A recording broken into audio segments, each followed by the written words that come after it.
주께서 이 모든 것보다 선하시고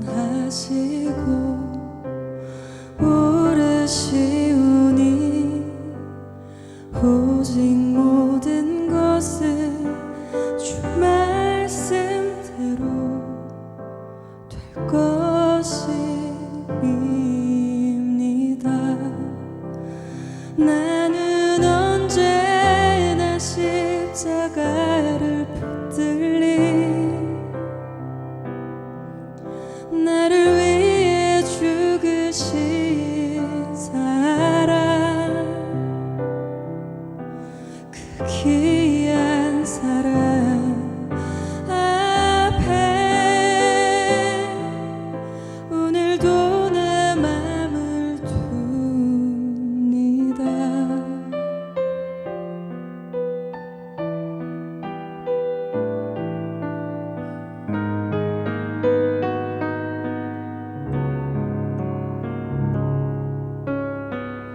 주께서 이 모든 것보다 선하시고 오르시오니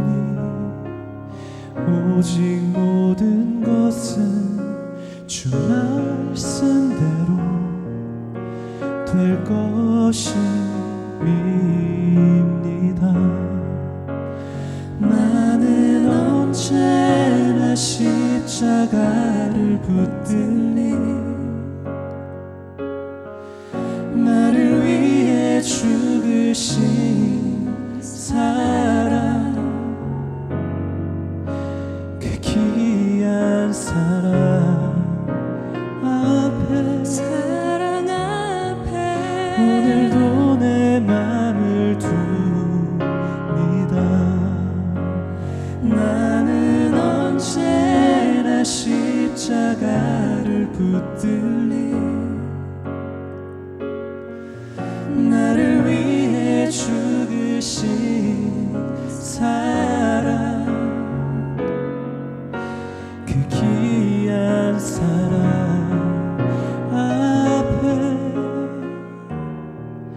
오늘도 내 맘을 둡니다.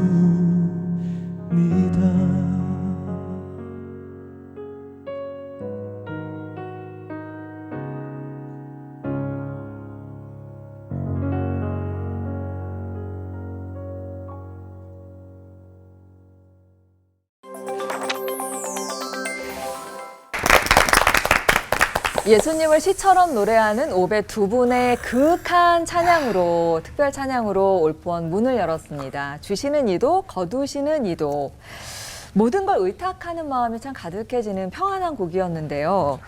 성경에서 저는 이 대목 나오면 주시는 이에 대해서 좀 시험이 들 때가 있어요. 출중한 외모. 성경에서 한 인물 한다 그러면 누가 생각이 나시나요?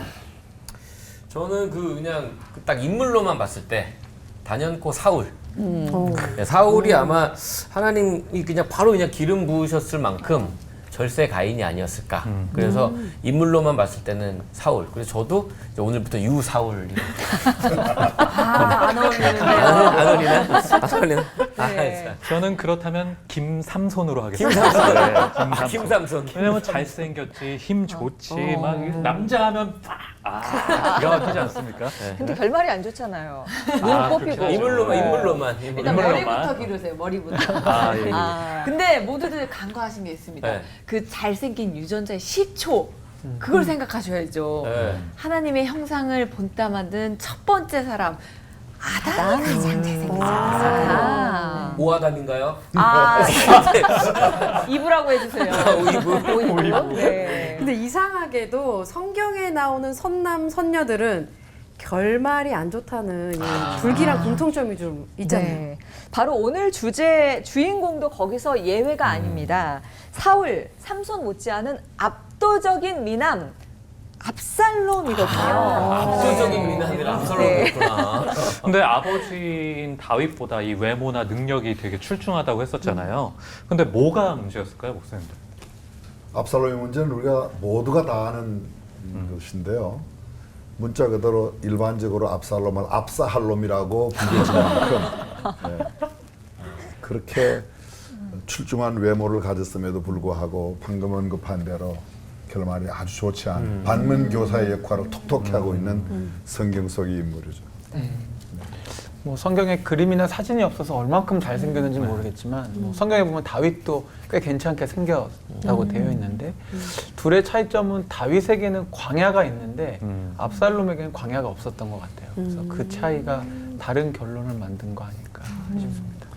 그 압살롬은 정말 뭐 발끝부터 머리끝까지 흠이 없는 완벽한 면모를 지니고 있었고요. 더구나 이제 그 친화력이 대단했습니다. 다윗에게 향했던 마음이 전부 다 압살롬에게 올 정도로 이렇게 사람들을 이렇게 호리는 그 정치적 수완이 뛰어난 사람이었지 않습니까? 근데 압살롬에게 뭐가 문제였을까? 아마도 그는 자신에 대해서 너무 자만한 것 같아요. 자기는 완벽하다고 생각하고 자기는 잘못한 것이 추호도 없다고 생각하는 것이 이게 거의 사탄적인 생각이거든요. 그래서 오히려 그 자기 외모 아름다움 때문에 나중에 그 걸려서 죽잖아요. 나무에 걸려서. 그런 걸 보면 압살롬의 가장 큰 문제는 인간적으로 너무 완벽한 것이 그의 교만의 재료가 되었다. 그렇게 생각합니다. 압살롬에게 그 사건만 없었다면 좀 다른 인생을 살지 않았을까 이런 좀 안타까움도 있는데 어디서부터 잘못된 것인지 우리가 잘 몰랐던 압살롬에 대해서 설교부터 들어보도록 하겠습니다. 고명진 목사님부터 시작해 주시겠습니다.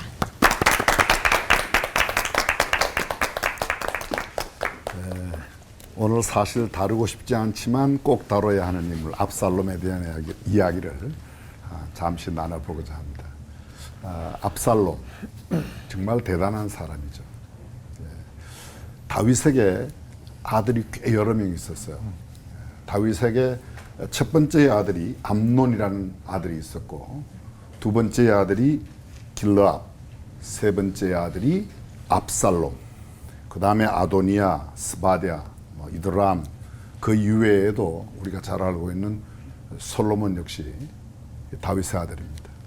근데 솔로몬은 다윗의 왕위를 계승하는 아주 위대한 왕, 지혜의 왕, 역사에 남는 왕인가 하면 압살롬은 왕위에 오르려고 하는 시도는 했었는데 천추의 한이 되는 아주 반면 교사의 역할을 이미 말했던 것처럼 톡톡히 하는 그런 압살롬입니다. 성경 속의 인물로서 둘째가라면 서러운 외모를 이미도 우리가 함께 나누었지만 그는 흠잡을 것이 없는 완벽한 외모를 가진 인간사에서는 이런 사람들이 우리가 이미 알고 있는 대로 사람은 외모를 취하지만 하나님은 중심을 취한다. 사람들과 사는 데는 외모가 필요하죠. 사람을 만날 때는 예배당에 올 때는 화장을 좀 할 필요가 있어요. 왜 사람한테 오니까. 예배를 드릴 때는 우리가 중심을 드리지만 사람을 만날 때에는 우리가 좀 이렇게 격에 맞는 옷도 입고 차림새도 해야 된다 그런 생각을 갖습니다. 발바닥부터 정수리까지 흠이 없는 사람이라고 칭찬받았던 사람이 압살롬입니다. 사울이 그렇게도 외모가 출중했습니다. 보통 사람보다 어깨 위가 더할 만큼 기골이 장대하고 잘생겼는데 압살롬은 이 사울을 능가하는 그런 위대한 외모, 아주 화려한 외모를 갖고 있었습니다.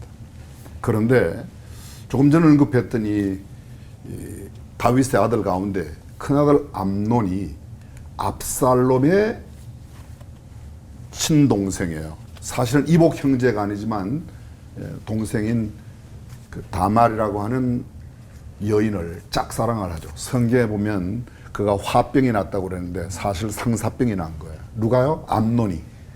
그래서 그 다말을 겁탈을 합니다. 겁탈하는 방법도 아주 나쁘게 합니다. 자기가 그 소위 다윗 형님의 아들의 제안을 듣고서 그로 하여금 시종을 들게 하고 그것도 다윗의 계청에서 그래서 이 암논이 다말을 취함으로 인해서 압살롬이 이거에 대한 굉장한 분개심을 갖습니다.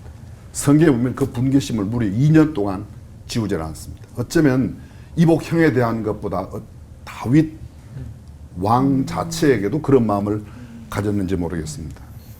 성경 오늘 본문으로 제가 택한 성경 본문이 이 사무엘하 13장 22절 23절인데 이 대목에서 제가 성경을 한번 읽어보겠습니다. 압살롬은 암논이 그의 누이 다말을 욕되게 하였으므로 그를 미워하여 암논에 대하여 잘잘못을 압살롬이 말하지 아니하니라. 압살롬의 복수 내용이 그 다음에 나타나는데 만 2년 후에 에브라임 곁 바할 하솔에서 압살롬이 양털을 깎는 일에 있음에 압살롬이 왕의 모든 아들을 그곳에 청해서 그냥 다 죽여버립니다. 압살롬이 암논도 죽여요. 아주 끔찍한 비극의 역사를 만들어내게 되죠. 자기의 누이를 범했다고 하는, 겁탈했다고 하는 그것 때문에, 그리고 그것을 알고도 막지 않은 아버지에 대한, 어쩌면 다윗에 대한 그 마음도 있었다는 거죠. 사실 우리가 알고 있지만 이미 일은 벌어졌어요. 근데 일을 처리하는 일에 있어서 소위 압살롬이 자기가 하나님처럼 내가 다 해결하겠다. 왜 이 문제를 알고도 아버지는 그냥 지나가냐. 이렇게 나쁜 짓을 한 왜 이복형 이 암논을 그냥 두냐. 그래서 소위 하나님의 자리에 이 압살롬이 가는 겁니다. 이미 우리가 성경을 통해서 알고 있는데 압살롬은 도망가다가 그의 머리가 나무가지에 걸리고 찔려서 그렇게 처참한 최후를 맞이하게 되죠. 왜 그런 일이 있었는가? 저는 이렇게 생각합니다. 그의 마음속에 녹여내지 못한, 해결하지 못한 미움, 증오, 그것이 결국은 그의 삶을 망쳐놓았다는 겁니다. 죄 없는 사람이 누가 있겠습니까? 다 죄가 있지만 그 죄의 문제를 제대로 해결하지 못할 때 바로 이런 압살롬과 같은 결과. 조금 전에 이야기했지만 외모 그렇게 중요하지 않죠. 어쩌면 내 마음. 그래서 성경은 마음을 훨씬 더 중요하게 이야기하고 있다고 볼 수 있습니다. 우리가 이 땅에 살아가면서 세상 사람들은 외모를 많이 강조해요. 인류의 최초의 전체적인 멸망을 가져온 노아 사건의 가장 큰 특징이 뭐예요? 이렇게 되어 있습니다. 사람들이 아름다움을 보고, 요새 말로 말하면 외모에 걸렸다는 거예요. 그리고 그것이 큰 범죄를 저지르고 그것이 홍수의 심판을 가져오는. 우리가 좀 더 생각할 것은 이 가시적인 눈에 들어오는 것보다 우리가 마음을 살필 수 있고 또 마음을 더 단장하고 일어난 사건에 대해서 내가 하나님이 되기보다 하나님께 맡기는 일이 필요하지 않겠나. 압살롬이 주는 교훈이라고 생각합니다. 기도하겠습니다. 사랑하는 주님, 오늘 저희들이 성경 속에 참 기록되지 않았으면 좋을 것 같은 압살롬의 이야기를 함께 나누었습니다. 그러나 우리에게도 언제나 다가오는 이런 여러 가지 시험, 일어난 사태에 대한 잘못된 처리 방법이 끔찍한 결과를 가져옴을 알고 지혜롭게 인생을 생각하고 살아가는 하나님의 사람들이 다 되게 하옵소서. 아멘. 우리 주님 예수님의 이름으로 기도합니다. 아멘.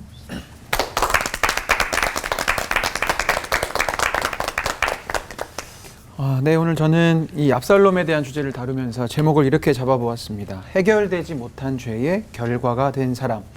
계속 우리가 지금 나누는 것처럼 압살롬은 형 암논을 죽인 살인자였고요.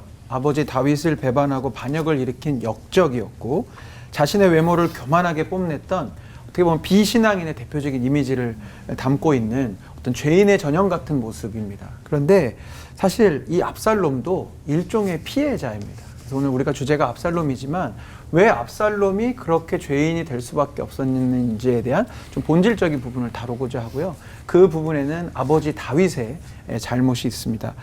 김병삼 목사님이 쓰신 하나님의 음성이라는 책에 있는 일부분을 읽어드릴게요. 다윗이 56세가 되어 완숙한 삶을 위해 인생을 정리할 무렵 아들 압살롬의 반란 사건이 일어납니다. 반란의 배경에는 해결되지 못한 죄가 있습니다. 다윗이 아히노암에게서 얻은 큰아들 암논은 압살롬의 친동생이자 자신의 이복누인 다말을 강제로 범하는 죄를 짓지요. 이때 다윗은 암논의 행동에 그저 분노했을 뿐 별다른 징계나 처벌을 내리지 않습니다. 처리되지 못한 분노는 복수를 낳았습니다. 복수심에 휩싸여 있었던 압살롬은 2년 뒤에 형 암논을 살해합니다. 하지만 다윗은 이번에도 그저 분노할 뿐 어떤 행동도 취하지를 않습니다. 죄를 지은 뒤에 찾아올 벌을 두려웠던 압살롬이 외삼촌 그술 왕에게로 도망가서 이제 망명 생활을 하지요. 그러나 다윗은 징계는커녕 또 3년 뒤에 압살롬을 다시 왕궁으로 부릅니다. 그리고 아무 말도 하지 않습니다. 다윗은 계속해서 침묵했고 압살롬의 증오는 커져만 갔습니다. 그리고 압살롬이 33세가 될 때 아버지 다윗에게 반란을 일으키고 자칭 이스라엘 왕이 되고 예루살렘을 공격하고 아버지가 다윗이 피해주죠. 도망을 가게 되는데 결국 압살롬은 전투 중에 머리카락이 나뭇가지에 걸려서 요압에 의해 손에 의해 죽게 됩니다. 상황과 관계를 바로잡을 기회가 몇 번 있었지만 다윗은 그 모든 시간들을 회피하고 마주하지 않았습니다. 다윗이 그렇기 때문에 치러야 될 대가가 너무 참혹했죠. 목사님의 글이 이렇게 마무리되었어요. 하나님의 은총은 죄의 대가를 치를 때 회복됩니다. 가만 보니까 구약에 우리의 죄를 해결하는 속죄 제사가 등장하는데요. 물론 우리 그 제사를 통해 우리 죄를 사해 주시는 하나님의 역할이 가장 크지만 그 속죄 제사의 과정 가운데 우리 죄 지은 인간이 감당해야 될 수고가 분명히 기록되어 있어요. 첫 번째는 흠없는 제물을 고르는 수고를 해야 됩니다. 속죄 제사를 드릴 때 아무거나 드릴 수 없기 때문에 흠이 없는 어린 양을 고르기 위한 예배자의 수고가 필요했겠죠. 또한 그것이 흠 없이 제단 앞으로까지 와야 되기 때문에 애지중지하면서 그 제물을 끌고 오는 수고의 대가가 필요했고요. 무엇보다도 속죄 제사를 드리는 그 죄를 지은 당사자가 직접 그 양을 잡아야 했습니다. 그럼 막 몸에 피도 튀고 여러 가지 수고를 속죄의 제사를 드리는 사람은 그 죄의 대가를 그 수고의 감당이 필요했던 것이죠.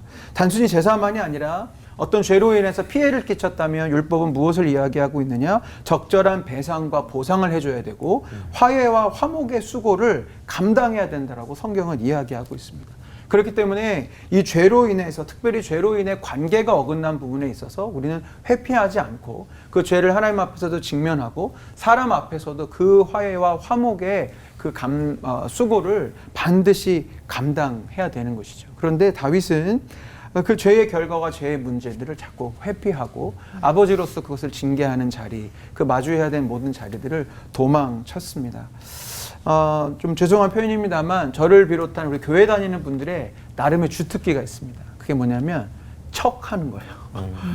성경 읽은 척, 기도하는 척, 거룩한 척, 괜찮은 척. 근데 그 중에 제일 나쁜 척이 뭐냐면 사랑하는 척인 것 같아요. 실제로는 미워하면서, 실제로는 관계가 회복되지 않았는데 그냥 괜찮은 척 하는 거예요. 사랑하는 척 하는 거예요. 근데 성경은 이렇게 이야기합니다. 빌립보서 2장에 아무 일에든지 다툼이나 허영으로 하지 말고, 이 허영으로 하지 말라는 게 껍데기로 하지 말라는 거예요. 사랑하는 척 하지 말라는 거죠. 우리가 주님께서 마주하게 하시는 여러 가지 관계의 어려움들 가운데에 미워하고 다툴 수 있습니다. 근데 그 죄를 우리가 직면해서 해결하는 그 시간을 갖지 않으면 또 다른 압살롬이 나타날 수 있습니다. 그래서 우리 모두가 십자가 앞에서 자신의 죄를 정직하게 대면하는 하나님 앞에서의 회개도 필요하지만 사람과의 사이에서 해결해야 될 부분들이 있다면 기도하면서 그 부분을 직면하고 또 화해하고 화목할 수 있는 그런 사랑의 수고를 회피하지 않는 우리 모두가 되었으면 참 좋겠습니다. 기도하겠습니다. 주님, 참된 회개에서부터 회복이 시작된다는 것을 깨닫게 하셨습니다. 무엇보다 단순히 자신의 죄를 하나님께 고백하는 단계를 넘어서서 어그러진 관계를 다시 회복시키는 화해와 용서의 적극적인 사랑의 수고까지 나아가야 함을 알려주셨습니다. 주님, 문제를 회피하고만 싶은 우리의 연약함을 주께서 아시오니 성령으로 도우사 참된 회개와 회복의 자리로 나아갈 수 있는 힘과 용기를 허락하여 주시옵소서. 아멘. 예수님의 이름으로 기도드렸습니다. 아멘.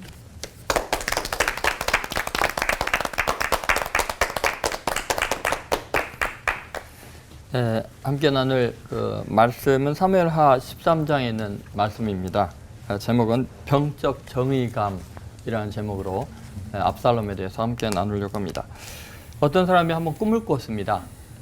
자기가 결정적으로 행복할 만한 때 가면을 쓴 괴물이 나타나가지고 모든 걸 망쳐놓는 겁니다. 심지어 결혼식장에서 너무너무나 그 즐겁고 행복한 그 순간에도 신부에게 이 가면 쓴 괴물이 나타나서 못된 말을 해서 모든 것을 다 그냥 엉망으로 만드는 겁니다. 너무 화가 나서 못 견디는 거예요. 그래서 그냥 확 달려들어서 그 괴물의 가면을 확 벗겼어요.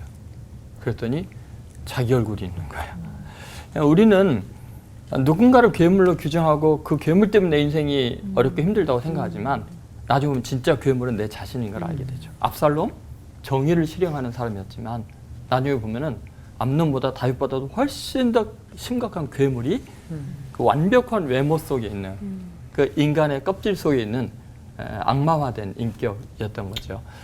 그래서 우리가 정말 깊이 오늘 생각할 게 뭐냐면은 정말 나를 괴롭히고 힘들게 하는 것은 다른 괴물이 아니라 바로 내 자신이라는 것을 깨닫는다면 인생에 엄청난 변화를 경험할 수 있습니다. 첫 번째 우리가 생각할 것은 이런 거죠. 침묵 속의 증오심입니다. 대화가 단절되죠. 자기의 누이 다말을 엿보인 암논 왕세자에 대해서 일체 죄를 묻지를 않습니다. 압살롬이 처음에는. 그래서 오늘 본문 20절에 보면 누이야 지금은 잠잠히 있고 이것으로 말미암아 근심하지 말라 하니라. 무서울 정도로 차분합니다. 정말 놀라울 정도로 안정이 되어 있습니다. 절대로 그 잘잘못 이야기하지 말아라. 심지어 22절에는 압살롬은 암논이 그 누이 다말을 욕되게 하였으므로 그 다음 단어가 이래요. 그를 미워하여 암논에 대하여 잘잘못을 압살롬이 말하지 아니하니라. 여러분 진짜 무서운 게 뭔지 아세요? 분명히 내가 잘못한 걸 아는데 그 사람이 나에 대해서 잘잘못 따지지 않으면 그거 죽이겠다는 겁니다. 우리가 뭘 착각하냐면 저 사람이 잊어버렸나 보다. 그냥 넘어가려나 보다. 내가 힘이 세니까 꼼짝 못하는구만. 천만의 말씀이에요. 잘잘못 따지지 않은 것은 포기했다는 겁니다. 끝장내겠다는 겁니다. 하나님께서 우리의 삶에서 끊임없이 매주 말씀을 통해서 성경을 읽으면서 또 주인의 사람을 통해서 나를 괴롭히시고 죄를 드러내려고 하시고 따지시고 이런 것은 아직 나에 대한 희망이 있기 때문이에요. 여러분 하나님께서 나를 지금 책망하는 거 예를 들면 뭐 수없이 그러잖아요. 오라 우리가 서로 변론하자. 이사야서 1장 18절 너희 죄가 주홍같이 붉을지라도 양털같이 희게 되게 했다. 여러분 보세요. 계속해서 아담아 네가 어디 있느냐. 이게 뭐냐면 포기하지 않았다는 거예요. 하나님이 나의 죄를 물으시는 거 얼마나 중요하지만 사울아 어찌하여 내가 나를 핍박하느냐. 희망을 두고 있다는 거예요. 근데 어느 날 하나님께서 더 이상 내 죄를 묻지 않으면 두려운 거죠. 내 마음에 찔림을 받고 있다는 것은 희망이 있다는 거죠. 그래서 우리는 꼭 기억해야 됩니다. 병적 정의감의 특징은 침묵이에요. 그냥 마음을 닫아버리는 거예요. 두 번째 압살롬의 그 병적 정의감의 특징이 뭐냐면 표리부동의 관계죠. 잔치 속에 칼날이 있었던 거죠. 암논 왕세자를 죽이기 위해서 다윗 왕도 초청하는데 다윗 왕은 바빠서 못 오겠다 하고 왕자들 다 초청해놓고 암논만 죽이죠. 생각해보세요. 잔치를 베풀었는데 그 잔치가 나를 배부르게 하는 게 아니라 나를 잡으려는 잔치일 수 있는 거예요. 여러분 사탄이 늘 하는 게 뭐냐? 정말 무서운 게 뭐냐면 띄워줘요.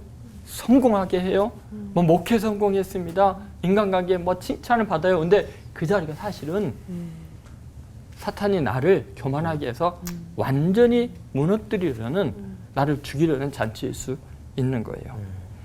우리 인간들이 얼마나 교묘하게 사탄에게 이용당하냐면 착한 일을 하면서도 나쁜 목적을 가지고 접근할 수 있다는 거예요. 그래서 우리가 꼭 기억해야 돼요. 끈끈이 뭐 쥐덫, 낚시, 바늘 전부 다 그렇잖아요. 나를 위한 것 같은데 그것이 나를 사망으로 끌고 가는 거죠. 예수님은 그렇게 하시지 않았죠. 누군지 나를 따라오고 그러거든. 잔치 초대하시는 게 아니라 자기를 부인하고 자기 십자가를 지고 나를 따르라. 십자가의 그 자리가 영생의 자리 아니었습니까? 우리 주님은 진실한 분이세요. 그래서 혹시 우리의 삶에서 고난의 자리로 하나님이 인도하시고 허락하셔도 그것이 나를 살리는 길이고 그것이 구원의 길인 줄을 믿으시기 바랍니다. 마지막으로 압살롬의 이 병든 이 정의감은 뭐냐면 증폭된 죄악이에요. 심판 속에 악이 도사리고 있다는 거예요. 생각해보세요. 압살롬은 자기를 정의를 실현하는 거잖아요. 다윗 왕도 안 하는 정의를 실현하는 거고 복수하는 거고 나라를 바로 잡겠다는 거예요. 그런데 생각해보세요. 암논 형이 자기 누이 다말을 범했다는 것 때문에 죽여요. 암논은 간음을 했는데 압살롬은 살인을 해요. 근데 나중에 압살롬은요 반역을 저질러서 다윗 왕 자기 부왕을 죽이려고 예루살렘을 점령하죠. 제일 먼저 한 게 뭐죠? 아히도벨의 조언에 따라서 다윗의 첩 10명을 후궁 10명을 백성들이 보는 앞에서 욕보해요. 암논 왕세자는 은밀한 곳에서 다말 그 누이 동생을 욕보했지만 압살롬은 백성이 보는 대낮에 10명의 어머니 뼈를 되는 사람을 욕보였어요.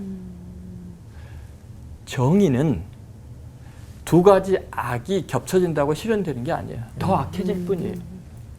압살롬은 정의를 실행한다고 하면서 사실은 자기가 정죄하는 암논보다 10배, 100배, 1000배는 더 큰 악을 저지르고 있는 걸 몰라요. 우리는 그래요. 지금 이스라엘도 마찬가지잖아요. 정의를 실현하는데 사실은 더 큰 악을 저지를 수 있는 거예요. 그래서 우리는 이 병적 정의감에 대해서 한번 생각해 봐야 됩니다. 예수님은 어떻게 정의를 실현하셨느냐? 자기 희생적인 사랑으로 정의를 실현하셨어요. 아버지, 저들의 죄를 사해 주십시오. 자기들이 하는 일을 알지 못함이니입니다. 정의는 반드시 희생적 사랑을 통해서만 정의가 될 수 있어요. 이 병적 정의감이 온 나라를 지금 사로잡고 있고 교회 안을 사로잡고 있고 가정을 사로잡고 있어요. 다 정의롭고 자기가 완벽해요. 외모도 뭐 실력도 세상 사람이 인정도. 그런데 그것이 자기가 더 큰 악에 빠질 수 있다는 것을 기억하고 병적 정의감을 벗어나는 저와 여러분과 우리 민족이 되기를 간절히 소망합니다. 기도하겠습니다. 주님, 압살롬을 통해서 우리의 모습을 보게 하신 거 감사합니다. 사랑의 희생을 통해서 정의를 실행하는 주님의 뒤를 따라가는 저희들이 되게 하여 주옵소서. 예수님의 이름으로 기도드립니다. 아멘.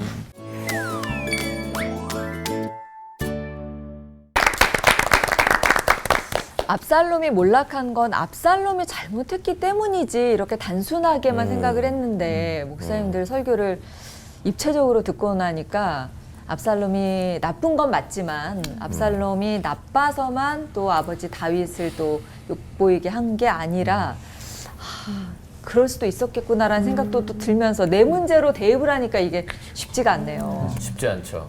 우선 한번 그 이들에게 한번 이런 걸 한번 대입해 볼까요? 네. 뭐냐면 자, 그 강간한 형 암논, 그리고 살인을 한 동생 압살롬, 강간한 사람과 살인한 사람의 아버지 방관자 다윗. 이 셋 중에 목사님 누가 제일 나쁜 놈일까요? 이걸 한번 참 대입해볼까요? 우열을 가리기가 어렵네요. 제일 나쁜 놈은 누굴까요? 목소리 답변이 궁금해요. 다 나쁘죠. 제일 나쁜 놈. 다 나쁜데 제가 생각하기로는요, 압살롬은 조금 다른 차원이에요. 제가 왜 그렇게 보냐 하면 일단 다윗은 우리가 결과적으로 봐도 다윗은 큰 죄를 짓고도 용서를 받았다는 내용이 있어요. 회개했거든요. 근데 압살롬은 회개했다는 말이 없어요. 또 더구나 압살롬은 자기가 형을 죽였지만 자기 마음에는 형을 죽인 게 아니에요. 오히려 자기 여동생을 겁탈한 나쁜 짓을 한 그 죄를 지은 그 사람을 처리한 나는 쓰레기를 하나 치웠다 이렇게 생각하지 살인했다고 생각 안 하는 거죠. 그러니까 쉽게 제가 생각할 때는 압살롬은 자기가 하나님이었어요. 저는 제가 볼 때 압살롬의 가장 큰 문제는 다윗이 큰 죄를 지어요. 다윗의 죄가 커요, 압살롬이 커요. 사실은 다윗은 더 큰 죄를 지었거든요. 살인도 많이 우리아의 아내를 취하고 우리아를 전쟁에 나가서 죽게 하고 그건 뭐 진짜 나쁜 짓은 골라골라 했는데도 다윗은 우리가 성군으로 안단 말이죠. 그는 다윗은 자기의 죄 문제를 하나님 앞에 자기가 처리했고 우리 앞에 두 목사님들이 굉장히 구체적으로 짚어주셨는데 근데 압살롬은 거기 없어요. 압살롬은 본인이 내가 이건 해야 돼.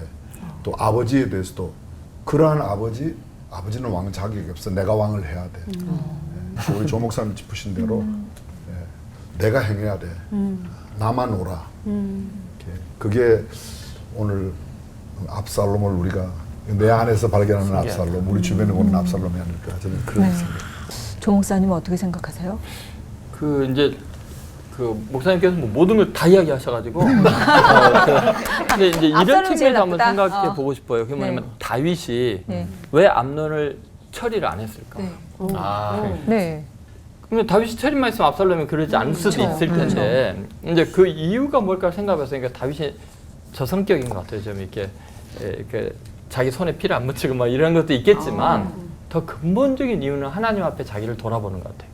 암논이 하는 짓을 정죄할 자격이 없는 거예요. 자기가 바세바를 보내고 암론 손가락질 하기 전에 야 그건 유전이다. 내 죄다. 내가 그 짓 하니까 네가 그냥 네 죄가 내 죄다. 근데 놀라운 거는 그런 다윗을 하나님은 마음이 아파하라 그러거든요. 왜냐하면은 하나님이 그러신 거죠. 죄는 우리가 짓고 그 원인을 하나님은 당신 자신이 감당해요. 그러니까 대신 죽임을 당하시는 거죠. 우리의 죄악을 다 그에게 담당시키시는 거잖아요. 그런 의미에서 본다면 어떤 의미에서 다윗은 이제 목사님도 설교하셨고 그랬지만 그 죄를 징계하지 않는 건 표면적으로는 문제가 있었어요. 정의를 시행하는 왕의 자리에서는 정의를 실행해야 되죠. 그러나 만약 영적으로 본다면 진짜 하나님 앞에 겸비한 거죠. 자기의 죄를 내가 죄인인데 누구를 책망하랴 이런 면도 있을 수 있지 않나. 그런 측면에서 누가 큰 죄인이냐보다는 누가 가장 자기의 죄를 깊이 깨닫고 있느냐 이런 측면에서 본다면 다윗만이 유일하게 자기 죄를 깨달았다. 이런 그러면은 궁금한 게 그 암논은 회개를 했나요? 미안하다고 다말에게 얘기를 하거나. 이야기 해보시죠. 안 했죠. 그리고 근데 저는 이제 요 상황에서 사실 이제 목사님 말씀 되게 이제 맞는 말씀이고 다윗이 분명히 자신의 죄에 대한 깨달음이 깊었기 때문에 또 그 선지자 나단을 통해서 예언된 하나님의 징계에 대한 부분을 들었기 때문에 이제 이러한 일들이 펼쳐지는 것을 보면서 끊임없이 자기의 죄에 대한 성찰이 있었던 건 분명한데 한 가지 제가 아쉬운 것은 내가 옳으니까 너를 책망한다 이런 개념이 아니고 그냥 왕이기 전에 아버지로서 그 자식들이 막 그렇게 되어가는 과정 가운데에서 자신의 죄를 자백하면서 아버지가 이런 죄를 지었더니 하나님께서 죄에 대한 징계를 주시더라 이런 부분들로 자식들이 자기가 걸어간 그 길을 걸어가지 않도록 조금 더 대화해주고 문제를 회피하지 않고 함께 바라봐주고 또 아버지로서 감당해야 될 부분이 있다면 말씀해 주신 것처럼 예수님처럼 어떤 영역에 있어서 자기가 대신 대가지불을 해주는 어떤 그런 행동들이 있었다면 조금은 나아지지 않았을까 싶은 마음이 드는 거예요. 암논에게도 압살롬에게도 또 다말에게도. 근데 다윗이 아무런 행동을 하지 않아. 그 깊은 고민이 물론 있었겠지만 근데 저는 그래서 이게 뭐 큰 죄인 작은 죄인을 떠나서 다윗이 뭔가 이 문제에 굉장히 핵심적인 역할을 지금 하고 있는 것 같아서 좀 아쉬운 거죠. 제대로 역할을 못했다. 우리 패널들 의견도 간단히 좀 들어보고 싶네요. 보면은 금쪽 같은 뭐 우리 아이라는 뭐 이런 그 아이들의 문제점을 코칭하는 프로그램을 보면은 아이들 문제인 거 같다가 또 결국 결국에는 그 부모에게. 부모 부모님의 문제거든요. 문제. 지금 얘기를 들어보면은 아, 다윗이 제일 잘못했는데 약간 이런 생각 들면서 네. 좀 화도 나네요. 네. 오은 씨는 굉장히 네. 안타까운 눈으로 막 보고 있는데. 저는 제가 또 엄마의 자리에 있으니까요. 그 다윗의 그 자녀들이 굉장히 또 막 짠한 마음. 네. 또 다른 자녀들. 그 짠한 마음이 좀 네. 들었습니다. 예. 옛날 아빠들이 좀 가부장적이지 않았을까? 그것도 또 아빠들은 또 얘기 안 하고 넘어가고 그런 부분들이 또 아빠의 모습으로서 또 역할이 그런 게 모자랐겠구나 싶기도 해요. 저는 또 다윗이 한편으로는 또 이해가 되기도 해요. 네.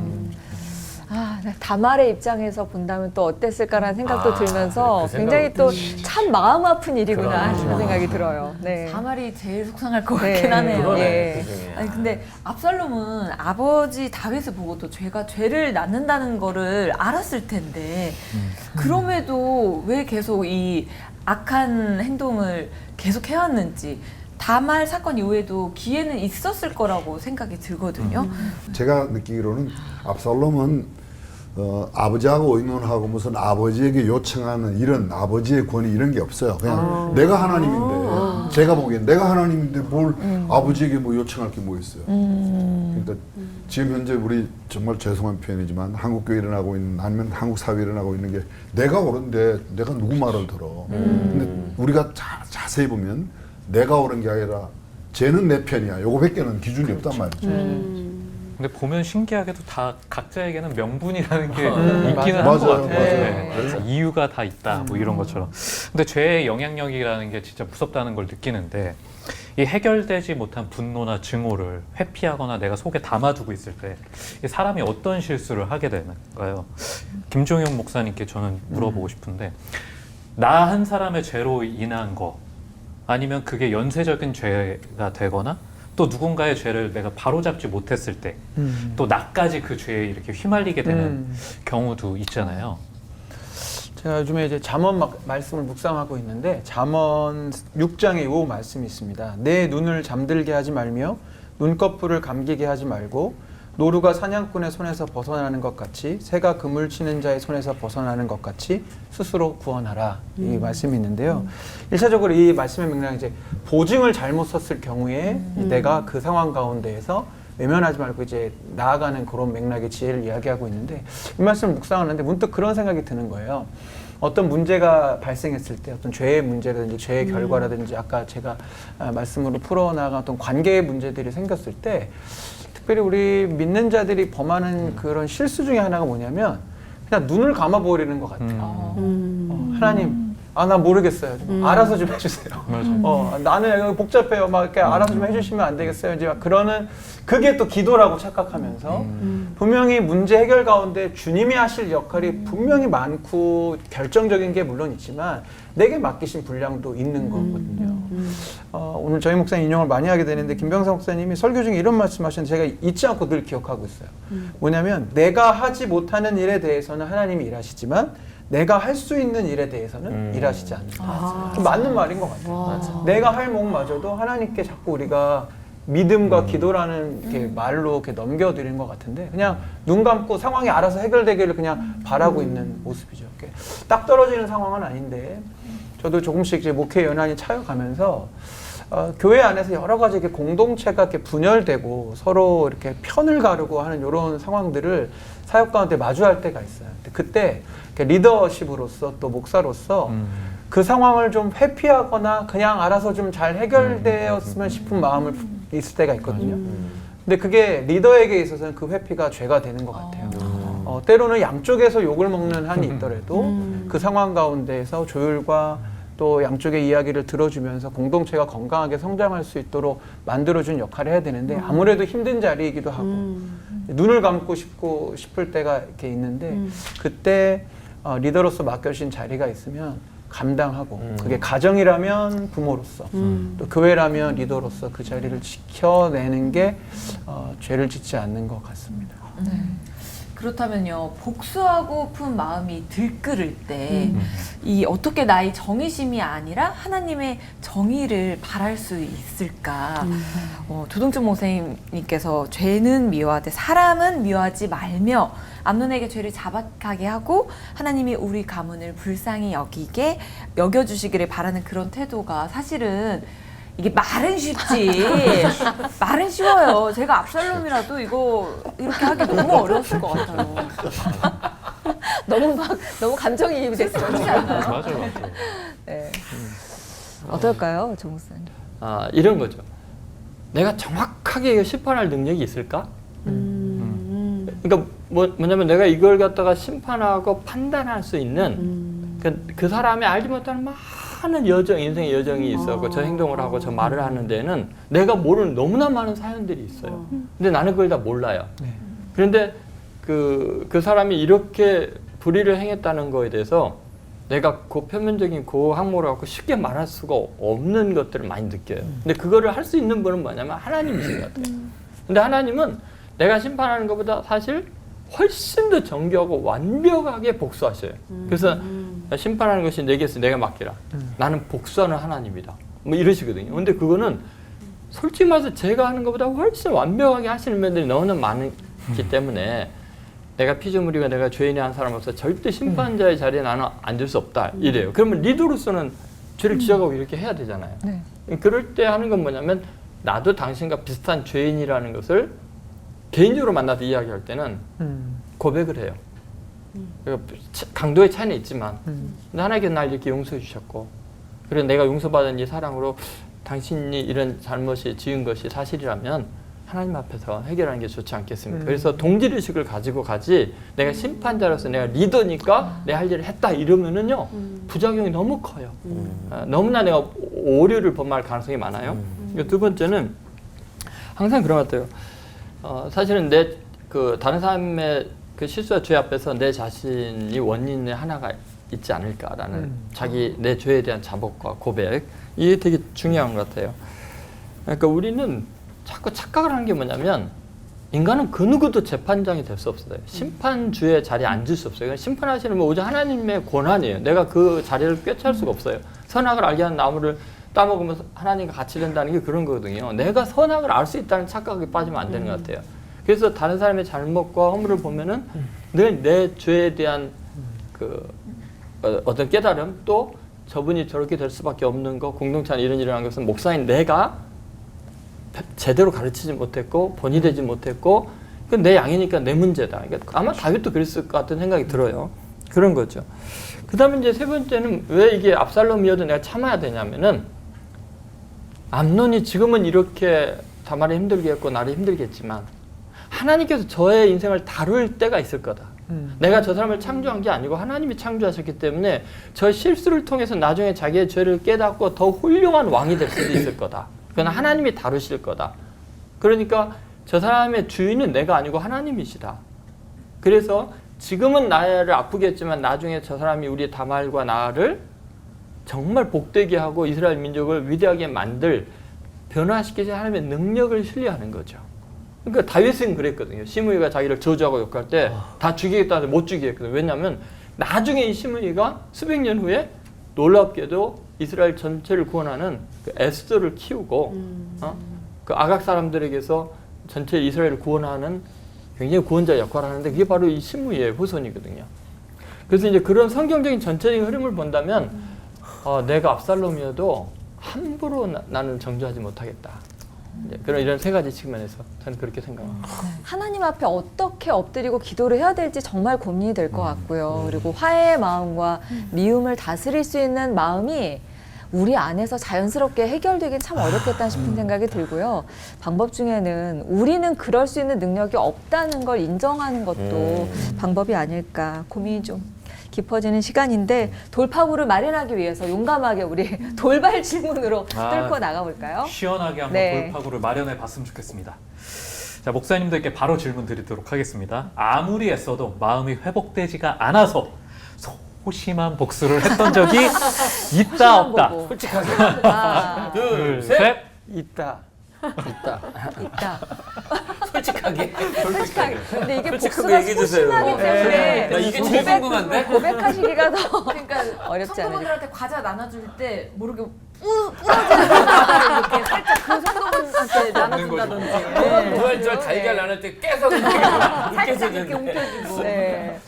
어떤 경험이 있으실까요? 이게 진짜 문자 그대로 소심한 복수라 뭐 복수라기보다는 그러니까 아까 말했듯이 사실은 제일 부끄러운 게 저 스스로죠. 그러니까 목사로서 또 이렇게 성도님들을 마주할 때 솔직히 죄송하게도 척할 때가 많이 있는 것 같아요. 어떤 분이 사실 내가 참 힘들고 또 내 안에도 나름의 미움과 해결되지 않은 그런 부분들이 있음에도 불구하고 그냥 괜찮은 척 이제 대하고 뭐 그럴 때 내 나름의 소심한 복수는 뭐 이렇게 약간 인사를 많이 잘 안 한다든지 더 다정한 표정을 짓지 않는다든지 눈 안 마주치고. 그리고 저 역시도 굳이 관계 개선을 위한 어떤 자리들을 굳이 만들지 않는다든지 뭐 그런 일들이 많지는 않은데 이제 있었던 것 같은데 지나고 나니까 좀 후회가 남아요. 그래서 다시 그분을 또 만나게 될 때가 올 텐데 그때 정말 반갑게 잘 지냈어라고 말하지 못할 것 같아서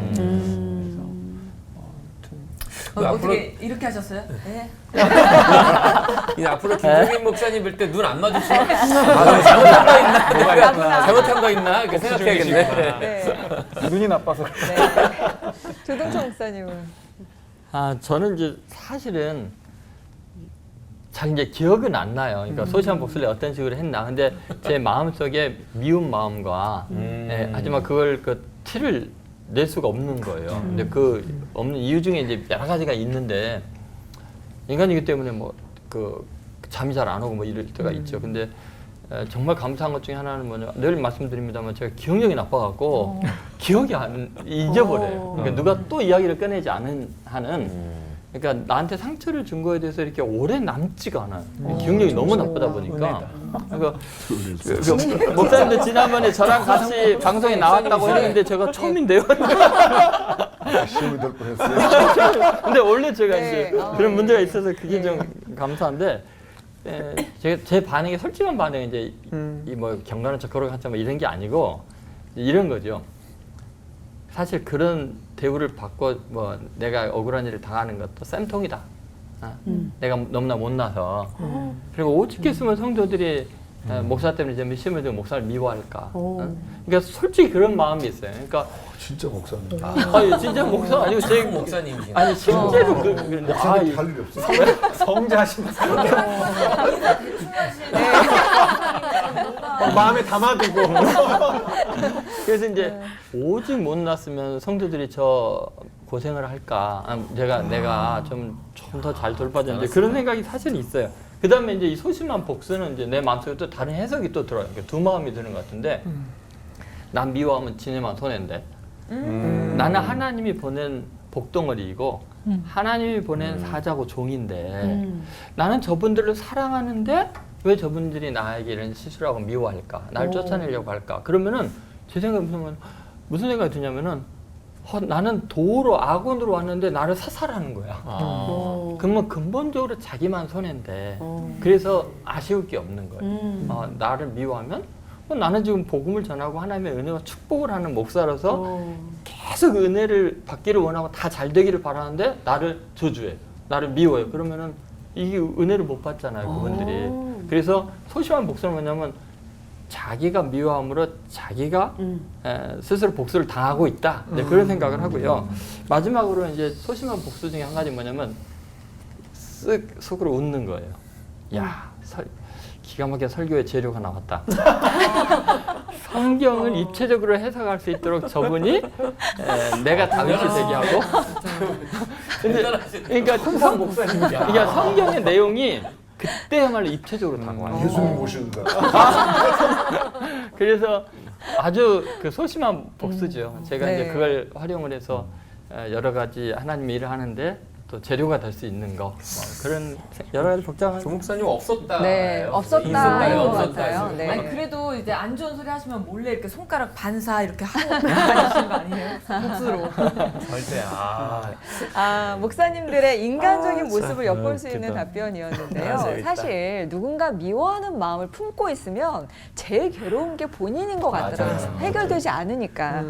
압살롬도 또 그리고 우리들도 나한테는 그걸 해결할 수 있는 정말 힘이 없다, 답이 없다는 걸 알게 되면은 무조건 하나님의 날개 밑으로 좀 피신하게 될 것도 같아요. 근데 문제는 이 문제에 닥치면 그 하나님 날개 밑이 잘 안 보인다는 거죠. 네.